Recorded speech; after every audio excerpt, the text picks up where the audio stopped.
this is Cam with Radial Engineering, and today we're going to be taking a look at our new product, the JDX Direct-Drive. The Direct-Drive is a combination between an amp simulator and a direct box. It was designed to live at the end of your pedal board, allowing you to send a direct guitar signal to a front-of-house board or studio preamp.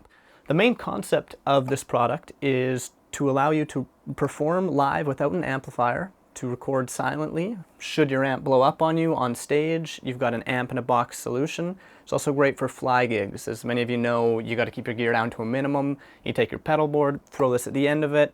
The nice thing about the JDX Direct-Drive is it's consistent. You don't need to worry about having your amp in a room with lots of echo. You're not going to get to sound the way you like. You don't need to worry about the front of house guy miking your Marshall head instead of the cabinet. You're going to get the same consistent sound every time you use this. All right, let's take a look at the features here. The Direct-Drive has 3 distinctive tone voicings. The first, the JDX 412, is a cabinet mic simulation.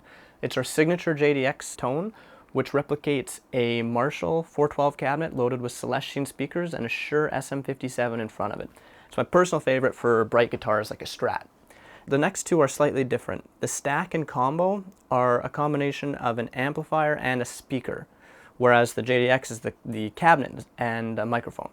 So the stack is based off of a vintage Marshall and a 412 cabinet, whereas the combo is more of an open back Fender Twin 212. Right beside the amplifier voicings, we have a bright switch. Do note it only works on the stack and combo settings. Think of it as a bright or present switch on your amplifier. You engage it, you just get a bit more sparkle. Now let's turn the Direct-Drive around and take a look at the ins and outs.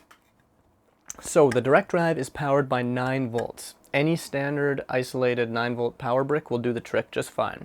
We've got a standard 1/4 inch input, so you connect your guitar into it direct or connect the output of your last pedal in your chain into this input.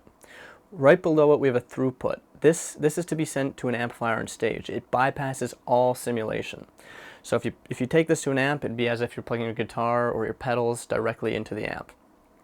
We have an additional guitar output, but this one has the simulation on it. So if you're running the through to an amp, you could also run this to another amp, create some unique tones by blending, because one will have simulation on it, one will not. Right underneath, there's a tuner out. The tuner out is always active. It's also buffered just to avoid any loading down that the tuner can cause or any clocking noise.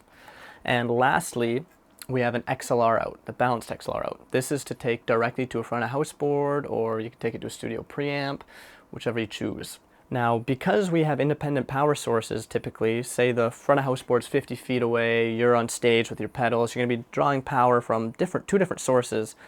We added a ground lift to lift pin 1 on the XLR in order to get rid of that nasty hum, should there be any. Right beside it, we have 180-degree polarity flip, which inverts the phase. This is to be used if you are using the Xlr Out as well as an amplifier on stage that is going to be mic'd. What happens is you'll have slight time differences because the signals travel at different speeds, and you may get some unwanted phase cancellation. Simply toggle this, solves your problems. We want the signals to push together, not be working against each other. Alright, so my guitar is plugged directly into a TS9 tube screamer, which is followed by a Twin City ABY box. We're using the ABY for splitting purposes. Output A is going direct into an Apogee Duet, whereas output B is going into the Direct-Drive, followed by the Duet. We're using Logic as software. Alright, so here's going from the tube screamer directly into the Duet.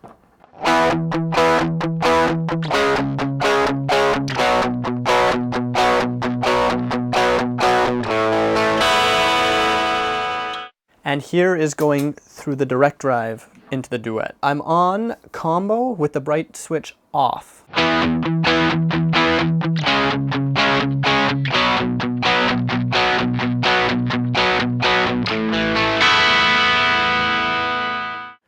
Once again, I had the exact same signal flow. The only difference is I swapped out the TS9 for one of our new products, the classic V9 distortion pedal, and we are on the JDX 412 voicing. So here we go. This is direct in.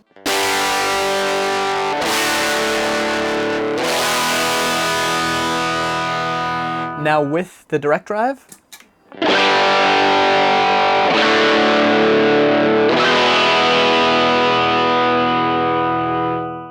Alright, so I'm going to go through all the different tonal voicings the JDX Direct-Drive can do on a clean channel. So to start, here's the JDX 412 setting. Now I'm going to go to the stack with the bright switch off.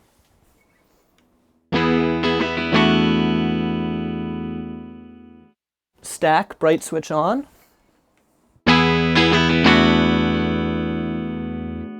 Now the combo bright switch off. And lastly, the combo with the bright switch on. If you'd like to hear more audio samples of the Direct-Drive, please check out our website at radialeng.com. There'll be a link below. I'm Cam Wilkinson with Radial Engineering, and thank you for watching.